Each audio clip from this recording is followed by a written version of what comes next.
Hola lector, gracias por tomarte un momento en tu ocupada vida para visitar este canal. Por favor, solo relájate, ponte tus audífonos y disfruta el video. ¡Bienvenido!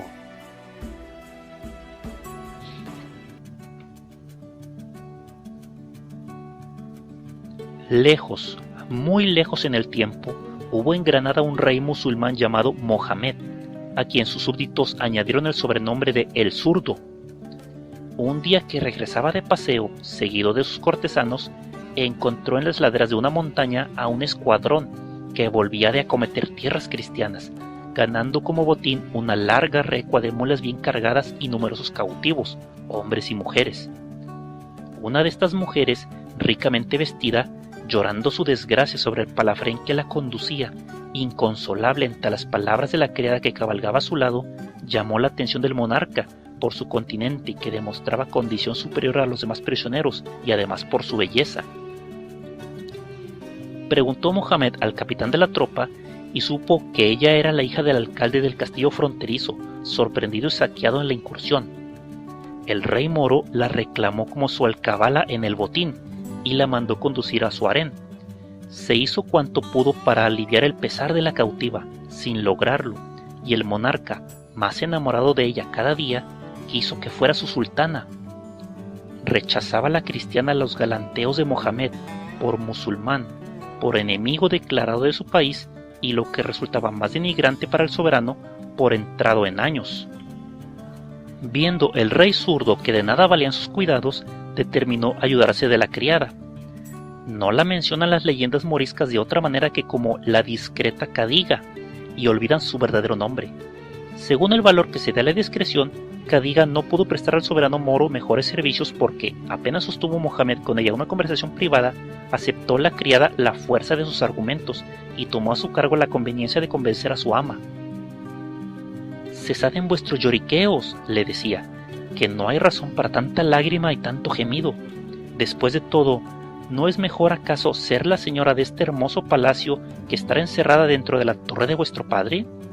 En cuanto al argumento que oponéis a Mohamed, ¿qué importa que sea infiel?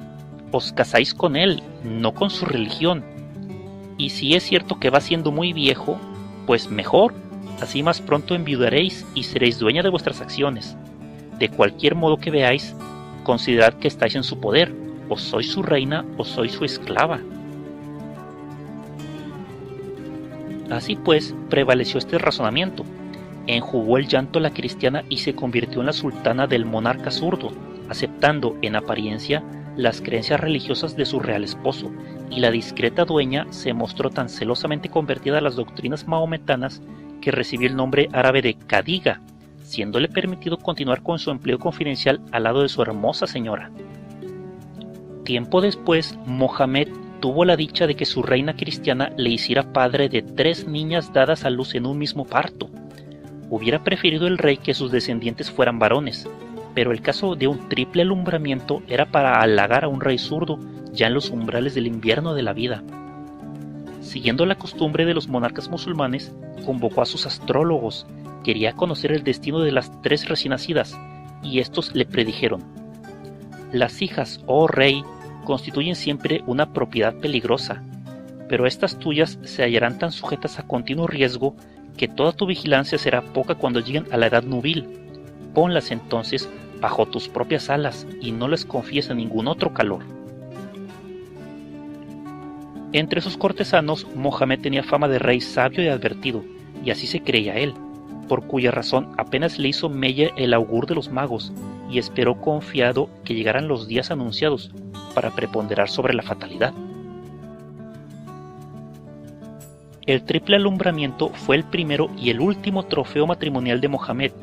No le dio más descendencia a su reina, que murió pronto, dejando confiadas a su cuidado a las princesas y también encargadas a la celosa fidelidad de Cadiga. Así, el rey Mohamed dispuso que sus hijas se educaran en el castillo de la Salobreña, que estaba incrustado en una inexpugnable fortaleza levantada sobre la meseta de una colina que dominaba el mar Mediterráneo. Allí alejó del mundo las 3 princesas, no olvidando el detalle más mínimo que contribuyera a darles agradable existencia. Entre muchos refinamientos, estaban atendidas en todo momento por Cadiga y por esclavas que se anticipaban a sus deseos. Allí crecieron y se desarrollaron en la misma peregrina hermosura de su madre las tres princesas, que no tardaron en mostrar diversidad de carácter.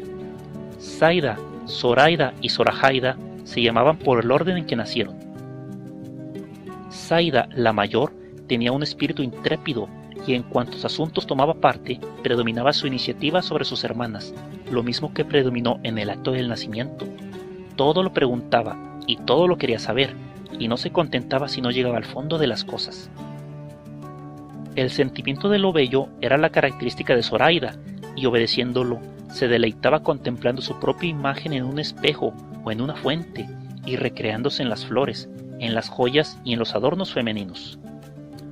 Zorajaida, la menor, era dulce y tímida, muy impresionable, con un fondo inagotable de ternura que depositaba candorosamente en las flores y en los pajarillos y otros animales a cuyo cuidado se entregaba hincadamente.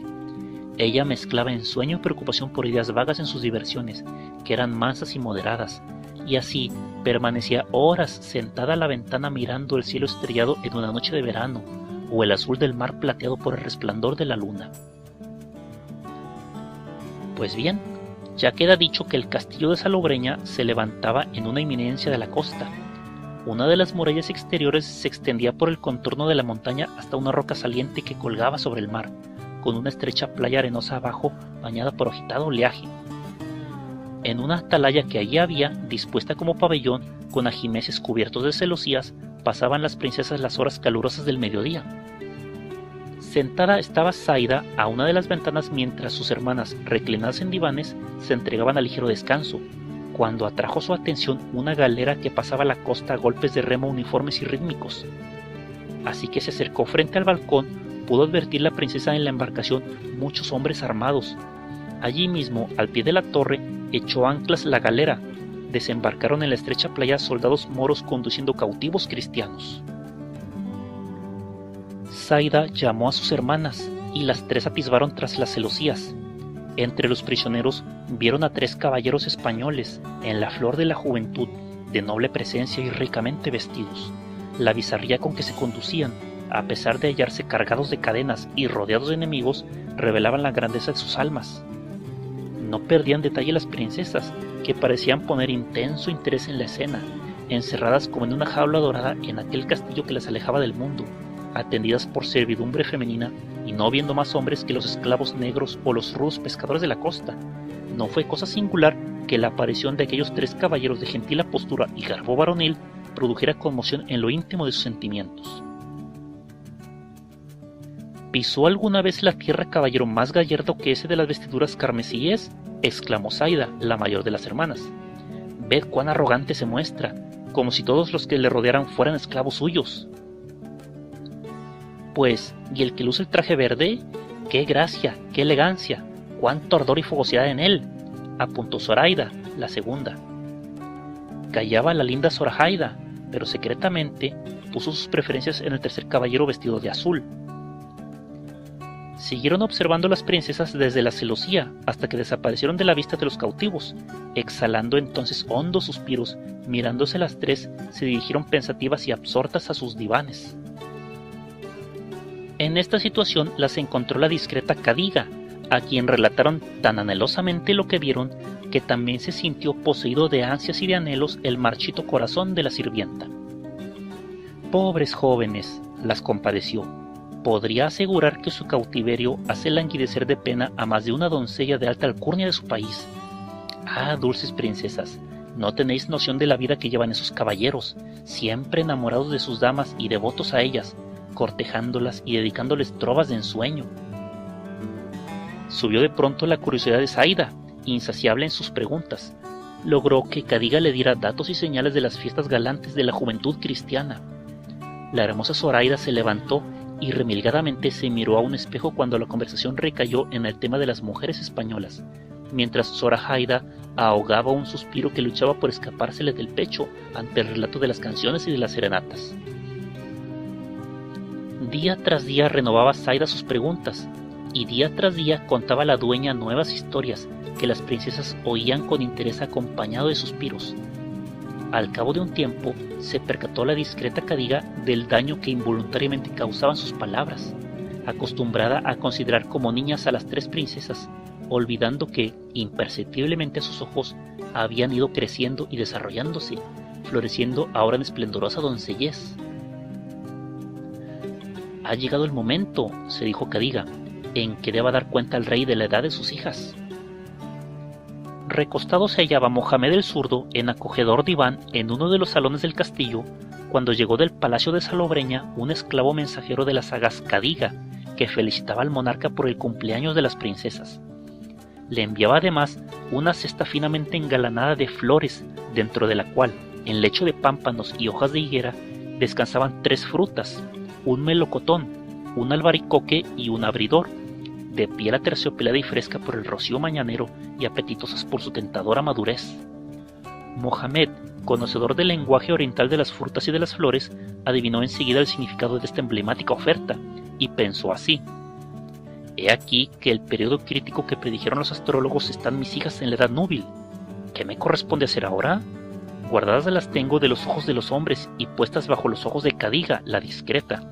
Venturoso ha sido disponerlo así, pero no se hallan bajo mi cuidado y mi atención personal, como prescribieron los astrólogos para este momento.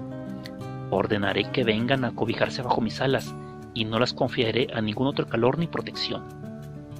Mandó entonces preparar una torre del castillo como aposento de las princesas, y para conducirlas él mismo a la nueva mansión, partió al castillo de Salobreña al frente de su guardia personal. 3 años habían pasado desde que Mohamed se separara de sus hijas, y con dificultad dieron crédito sus ojos al cambio que aquel corto periodo de tiempo había producido en las princesas. Zaida, alta, arrogante de presencia y de mirada penetrante, se adelantó majestuosa y decidida a Mohamed, haciéndole profunda reverencia, tratándole más como rey que como padre.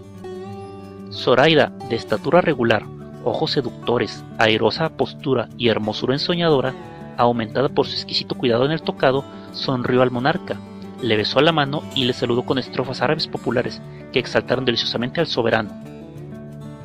Zoraida, más baja que sus hermanas, débil y tímida, de belleza que mejor precisaba ternura y protección que admiración y entusiasmo, se acercó al monarca con paso menudo y vacilante para besarle reverentemente la mano, pero al ver la sonrisa efusiva y afable de su padre, estalló lo blando de su naturaleza y echó a Mohamed los brazos al cuello. No estaba preparada para la altivez de su hermana mayor, ni para deslumbrar como la segunda, sino para anidar amorosamente un cariño en su pecho, y mostró esa inclinación libre de todo otro respeto. El Zurdo contempló a sus hijas con orgullo, que se mezclaba con perplejidad, porque mientras admiraba más los encantos de que estaban dotadas, dominaba su ánimo la predicción de los astrólogos, que en esta ocasión interpretaba interiormente. Así se dispuso el regreso a Granada, despachando heraldos para requerir a todos los caminantes que se alejaran de los lugares que la comitiva tenía precisión de cruzar y que al paso de las princesas se cerraran puertas y ventanas. Los heraldos adelante en la marcha inició la suya Mohamed, vistiendo rica y brillante armadura, escoltado por sus horribles jinetes negros. A su lado, las 3 princesas, cubiertas con tupido velo, montaban magníficos palafrenes blancos, vestidos de caparazones de terciopelo bordado en oro que barrían el suelo. Eran también de oro los bocados y los estribos, y de seda las bridas, esmaltadas de perlas y piedras preciosas. Enjaezados con campanillas de plata iban además estos caballitos, a cuyo andar retintineaban armoniosamente. Pobre del que asomara la cabeza al oír el sonar argentino de las campanillas, tenían orden los guardas de la comitiva de darles muerte sin piedad. Se acercaban a Granada cuando tropezaron en las márgenes del río con un destacamento morisco conductor de cautivos cristianos. No daba tiempo a los soldados el paso de la comitiva para alejarse del camino, y echaron los moros el rostro a tierra, conminando a sus prisioneros que les imitaran. Entre los cautivos se hallaban los 3 caballeros que las princesas vieran desde las celosías de su pabellón en Salobreña. O no entendieron la orden de sus guardianes, o no quisieron respetarla, porque permanecieron en pie dirigiendo su atención y sus miradas a la cabalgata regia. La ira de Mohamed no tuvo límites al verse desobedecido. Empuñando la cimatra, se adelantó dispuesto a lanzar un golpe con la mano zurda, que hubiera sido fatal al menos para uno de los 3 curiosos. Pero le rodearon las princesas implorándole merced para los cautivos, y hasta la pusilánime Zoraida olvidó su timidez interviniendo con la elocuencia de su corazón. Detuvo el monarca el brazo, que ya bajaba airado al cuello de los prisioneros, y cuando aún levantaba en alto la cimatra, se llegó tembloroso a sus pies el capitán de las tropas de conducción, que le imploró así: «No deis lugar, majestad, a la muerte de sus cautivos, que redundaría en gran daño y escándalo para vuestro reino, que Alá guarde. Son 3 valerosos y nobles caballeros españoles, prisioneros en el propio campo de batalla, donde peleaban como leones. Su linaje es esclarecido y puede ser muy elevado el rescate». «Está bien», respondió Mohamed, «les perdonaré la vida, pero castigaré su audacia. Lléveseles a las Torres Bermejas y queden condenados a trabajos forzados». Mohamed incurría en una de sus acciones siniestras, en uno más de esos golpes desastrosos para su propia fortuna que habían dado lugar a su apodo. En el tumulto y en la agitación del momento, se levantaron los velos de las princesas, dejando ver la radiante hermosura de las 3 hijas del rey, el cual, al prolongar el parlamento con el capitán de la tropa, procuró mejor oportunidad a los prisioneros para que esa hermosura pudiera ser admirada y surtir a pleno efecto. En aquellos días, la gente se rendía enamorada más rápidamente que ahora, atestiguándolo así todas las fábulas y leyendas. No fue extraño, por tanto, que los ojos de las 3 princesas, implorantes de favor y relampagueantes de emoción, se clavaran como flechas en el alma y en la fantasía de los 3 ardorosos caballeros, más cautivos que antes desde aquel momento, no solo en homenaje de gratitud, sino especialmente en rendimiento de admiración. Lo singular era que cada uno de ellos había quedado prendado de distinta princesa, en tanto que éstas, intensamente impresionadas por el sereno continente de los nobles cristianos, fomentaron en sus pechos esa impresión, estimulada asimismo por el valor que oyeron desplegado por los caballeros en el combate y por su brillante alcurnia. Continuó la cabalgata la interrumpida marcha. Las princesas pensativas sobre sus blancos palafrenes se atrevían de cuando en cuando a volver la mirada para posarla en los caballeros españoles que seguían a pie firme a lo último de la comitiva, para ser encerrados en prisión dura y penosa en las Torres Bermejas. Así, finalmente, llegaron las princesas a lo que sería su nuevo hogar. Allí era de lo más regalada que la imaginación pudiera crear la residencia dispuesta para las princesas en la torre, algo separada del castillo principal, aunque encerrada en el recinto por la muralla que circundaba la cima de la montaña. En su anterior hogar, en el castillo de Salobreña, las princesas se habían mostrado siempre joviales y placenteras, y, extasiadas de su nuevo castillo, esperaba encontrarlas el rey su padre. Pero se sorprendió al ver que se apoderaba de ellas la melancolía, que decaían y que nada las satisfacía. No encontraban fragantes las flores, les molestaba el sueño, el gorjeo del ruiseñor, y les acababa la paciencia el chapotear eterno del surtidor de la fuente de alabastro. Le enojaron mucho a Mohamed al principio, testarudo y despótico por carácter, esta displicencia y este desmayo de sus hijas, pero pensó que las princesas se hallaban en edad en que el ánimo de la mujer crece y se ensancha, y apaciguó el enojo diciéndose: ya no son niñas, sino mujeres hechas y derechas, y su imaginación requiere caprichos que les interesen. Y, de acuerdo con esta idea, llamó a todos los artistas en trajes y en joyas y en oro y plata que había en el zacatín de Granada, que abrumaron a las princesas con vestimentas de seda, tisúes, brocados y chales de cachemira con collares de perlas y brillantes, con anillos y pulseras, amén de otros muchos atavíos. Nada les gustaba. Seguían empalideciendo y languideciendo en medio de tanto regalo, perdían la donosura y parecían 3 capullos de rosa agotándose en un solo tallo. Agobiado, Mohamed no sabía qué partido tomar. Confió siempre en su juicio y en su decisión y jamás pidió consejo, pero esta vez, la primera vez en su vida, resolvió asesorarse. Y llamando a la experimentada criada Cadiga, le dijo: «Os tengo, Cadiga, por una de las mujeres más discretas en el mundo entero, y os creo además merecedora de la mayor confianza por vuestra impecable lealtad. Por estas razones os confía a mis hijas, y he permitido que continuarais al lado de ellas. Y ahora os añado que los padres no deben precaverse en exceso de las personas en quien ponen confianza, por cuya razón deseo que seáis vos quien deis con la causa del mal que consume la juventud de las princesas, y vos quien proyecte el modo de devolverles la salud y alegría». Prometió la buena criada Cadiga implícita obediencia. Además, ella sabía del mal de las princesas mejor que ellas mismas. Se encerró con las 3 y se esforzó en ganar su confianza. «¿A qué se debe, queridas princesas mías?», empezó insinuándose, ese desánimo y ese abatimiento que os domina en palacio tan encantador como vuestra mansión? Suspiraron las tres princesas, dejando vagar sus miradas por la habitación. ¿Deseáis acaso algo que no tengáis? ¿Queréis que os traiga a ese maravilloso loro que habla todas las lenguas y que hace las delicias en Granada? Animal más odioso, repuso Zaida, horrible ave que no cesa sus alaridos y que habla desprovista de la menor idea. Para aguantarla es preciso carecer de cerebro como ese papagayo. ¿Preferís entonces a un mono que haré traer del peñón de Gibraltar para que os divierta con sus gestos y sus extravagancias? ¡Un mono! ¡Ni pensarlo!, protestó Zoraida. Odio a ese nauseabundo animal, mimo detestable del ser humano. ¿Y qué decís, queridas princesas, de Casim, el famoso negro que canta en el harén real de Marruecos? Aseguran que su voz es tan dulce como la de una mujer. Me impone terror la presencia de esos esclavos negros, repuso la espiritual Zoraida, y además, siento decíroslo, he perdido toda la afición a la música.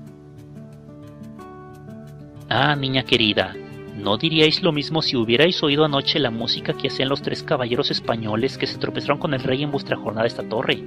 Ellos... Pero, benditas seáis, princesas, ¿por qué os sonrojáis y os agitáis? Nada, no es nada, querida Cadiga, dijeron las princesas. Continuad, que no nos molestáis. Si es así, hablaré para complaceros. Cuando pasaba yo anoche por las Torres Bermejas, descansaban aquellos caballeros de las fatigas del día. Los vi. Dentro de lo triste de su suerte, tocaba uno la guitarra y los otros dos entonaban por turno madrigales y trovas, y las músicas acordadas que tañían y cantaban eran tan dulces, tan singulares y tan peregrinas. Los propios guardas de su custodia parecían como estatuas, sin moverse, para no perder nota ni compás. Alá me perdone mi emoción al oír canciones de mi país, producidas por los sentimientos de los nobles y apuestos jóvenes encadenados duramente en esclavitud. Y lloraba la buena Cadiga, efusiva y en remembranzas de tiempos pasados. ¿Acaso, madrecita, podáis procurarnos la presencia de esos caballeros?, se atrevió a proponer Zaida. Algo de música nos reviviría, apuntó Zoraida. Y si la preciosa Zoraida cayó, fue porque ocultó sus palabras en el seno de Cadiga, donde se refugió abrazando a la dueña. ¡Desgraciada de mí! ¿Qué decís, niñas mías? El rey nos mataría a las 4 si le pidiésemos tal cosa. Indudablemente, esos caballeros son de espíritu animoso, magnánimos de pensamiento y de alto rango, pero no olvidéis que albergan enemistad a vuestra fe, y no debéis pensar ni siquiera en ellos. Señala la voluntad femenina admirable intrepidez en la decisión cuando se refiere a los asuntos que considera privativos suyos, muy particularmente hallándose la mujer en la edad del connubio, y no se da ante riesgos ni prohibiciones. Acosaron a súplicas a Cadiga las tres princesas, y la engaitaron halagándola con afabilidades y caricias, diciéndole al fin que su negativa las destrozaría el corazón. ¿Qué remedio le quedaba sino complacerlas?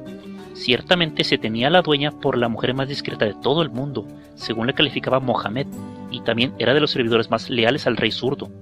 Pero, ¿dejaría desgarrado el corazón de tres hermosas doncellas, cuando tan fácilmente podía llevarles consuelo el tañer de la guitarra y el cantar del trovador? Asimismo, influía en Cadiga, para complacerlas, su condición de española y de cristiana por nacimiento que le hacía desear la compañía de los tres caballeros prisioneros, añorando los años de su fe y de su nacionalidad, perdidas por estar tan largo tiempo unida a los moros desde el cautiverio de su ama, la madre de las tres princesas. Determinó hacer cuanto estuviese en su mano para dar solaz y esparcimiento al ánimo de las queridas princesas, y al lograrlo se entregó en alma y vida. Cuidaba de los tres cautivos cristianos confinados en las Torres Bermejas un renegado, llamado Hussein Baba, poblada la cara de patillas, muy ancho de espaldas, como si a ella se echara el peso de todas las cosas de este mundo terrenal, y famoso por la mucha comezón que sentía en la palma de la mano cuando percibía monedas de oro en bolsa extraña. Se fue a él discretamente Cadiga, y para curarle la comezón de la mano, le entregó una pieza acuñada del precioso metal, diciéndole: «He de hacerte saber, querido Hussein Baba, que mis señoras, las tres princesas recluidas en la torre, entristecen y se consumen de tedio. Han oído de lejos la música de los tres caballeros españoles cautivos, y penan de angustia deseando oírla en su castillo. Segura de tu bondadoso corazón, vengo a ti esperando que no me negarás este inocente placer. ¡Magnífico!, exclamó con ironía Hussein Baba. ¿Y por qué no me pides también que cuelgue mi cabeza girando y enseñando la lengua sobre la puerta de la torre? Porque esa sería la recompensa que me daría el rey si descubriera mi condescendencia a tus pretensiones. Oh, no hay peligro de ninguna clase, insistió Cadiga. Podría arreglarse todo de manera que se cumpliese el antojo de las princesas, y su padre, si llegara a saberlo, nada tendría que oponer. Al contrario, se mostraría satisfecho. Escucha, ¿conoces la hondonada que está fuera de las montañas inmediatas al pie de la torre? Lleva ahí a trabajar a los 3 cristianos, y en los descansos de su ruda labor, persuádeles que toquen y que canten para su propio recreo. Les oirían las princesas desde las ventanas de la torre, y créeme que no quedará sin premio tu solicitud en darles ese gusto. Se despidió la dueña alargando la mano al renegado, y con ella otra moneda de oro. La elocuencia de Cadiga se hizo irresistible. Al día siguiente trabajaron los 3 cautivos en la hondonada. En las horas de más calor, mientras sus compañeros de fatigas dormían a la sombra y el guarda cabeceaba pesadamente en su puesto, se sentaron los 3 caballeros al pie de la torre, sobre la hierba, y cantaron una letrilla española al acompañamiento de la guitarra. Era honda la cañada, alta la torre, pero las melodías se elevaban claramente en la quietud del mediodía estival. Las princesas, conocedoras del lenguaje, porque fue uno de los estudios que Cadiga les inculcó desde niñas, oyeron encantadas en su ventana la canción, emocionándoles la dulzura de la tonada. Por el contrario, la buena Cadiga aparentaba indignación. «Protéjanos Alá», clamaba. «Cantan nada menos que una trova amorosa que os dedican. Jamás supo mortal alguno de audacia semejante. Voy corriendo al bastonero para que les propine merecida paliza en la planta de los pies». «¿Eso vais a hacer? ¿Y por qué? ¿Castigar a tan bizarros caballeros por entonar canciones encantadoras?», dijo asustada Zoraida, interpretando el horror de las 3 hermanas ante la idea.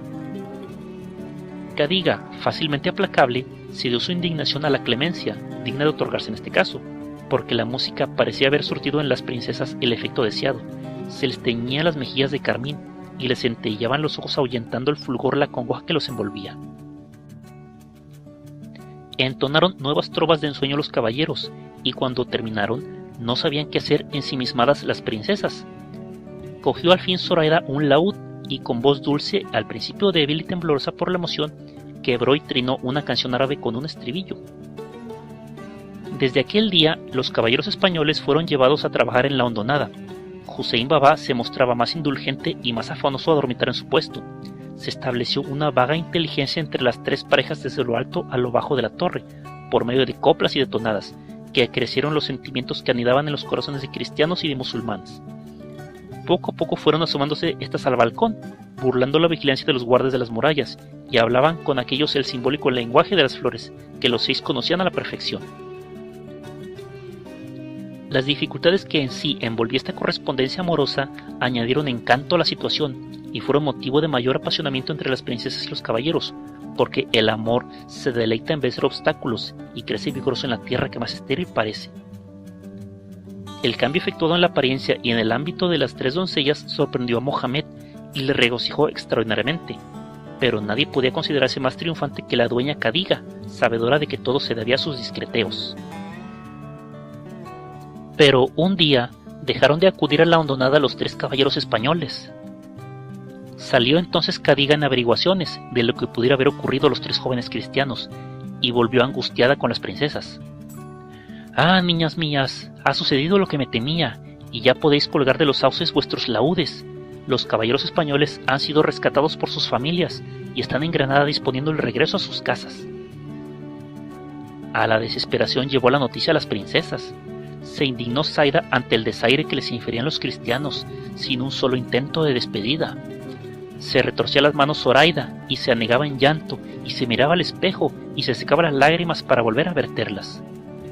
La ingenua Zoraida se inclinaba sobre la ventana entregada a silenciosa congoja, cayendo de sus ojos perlas que bañaban gota a gota las flores que adornaban el lugar elegido por los trovadores para entonar su música.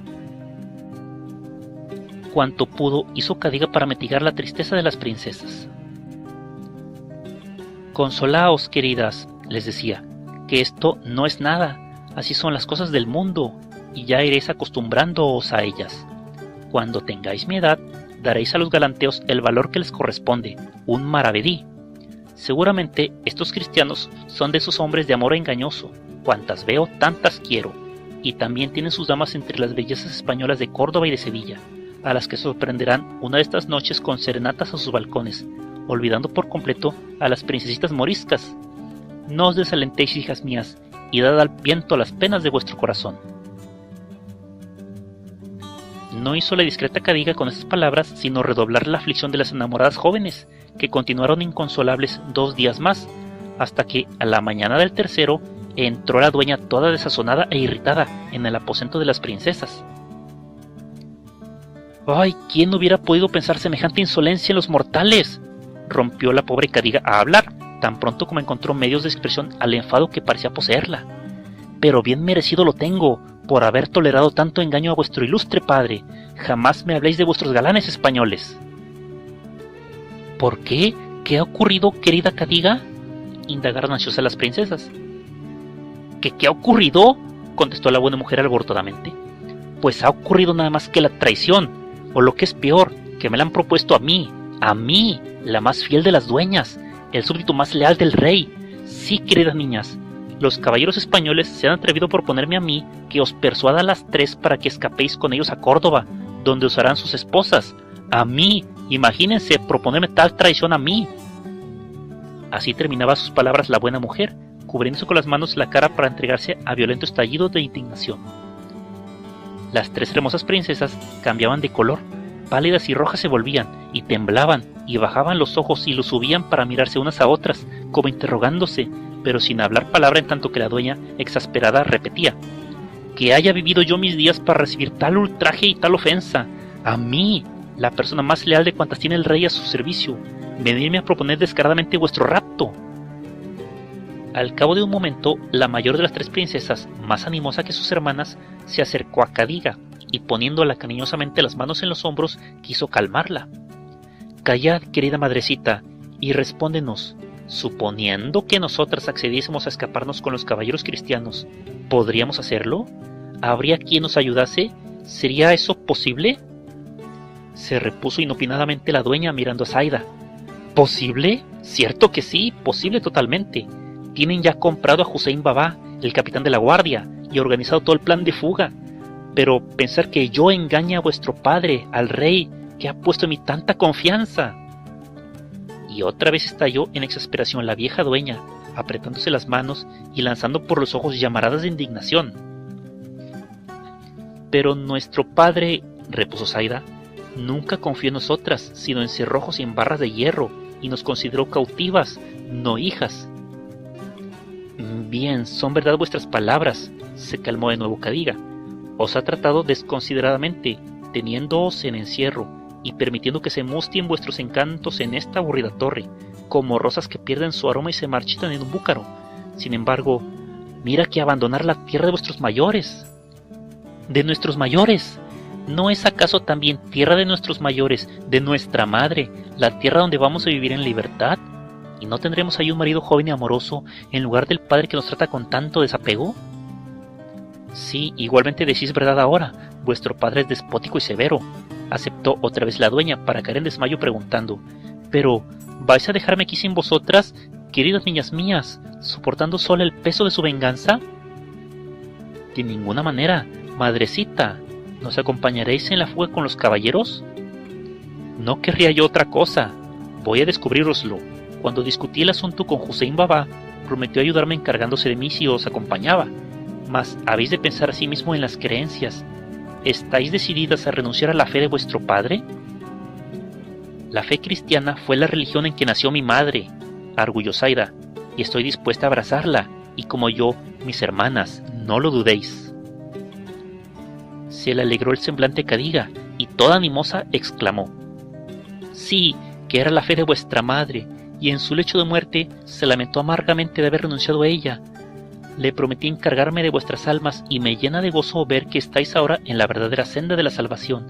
También nací yo cristiana, y de corazón no he dejado de serlo, y resuelta estoy a recuperar mis creencias.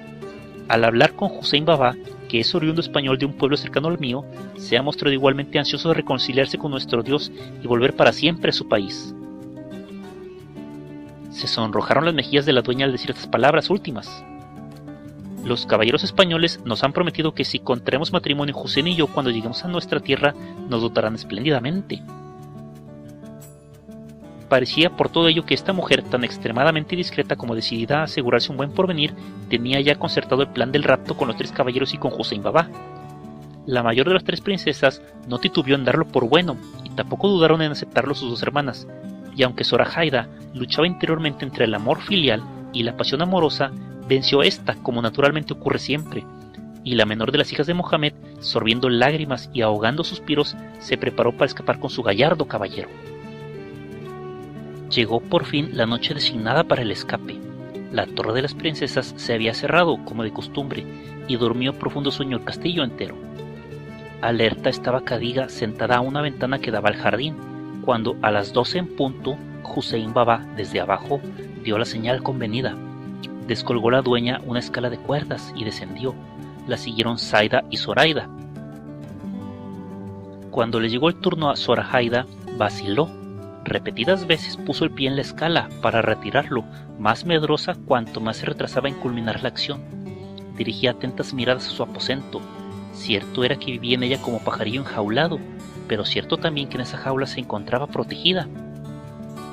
Pensó en su valeroso caballero y adelantó de nuevo el pie a la escala, pero al momento pensó en su padre y se encogió hacia atrás. ¿Para qué describir el conflicto en que se hallaba la dulce y apacible princesa, tímida e irresoluta? Fue inútil que sus hermanas le implorasen desde abajo, que la dueña refunfuñase, que blasfemara Hussein Baba. Zoraida dudaba y vacilaba en el instante de la fuga. Tentábale el pecado, horrorizábale los peligros. A cada momento aumentaba el riesgo de que el rapto quedara descubierto y se frustrase.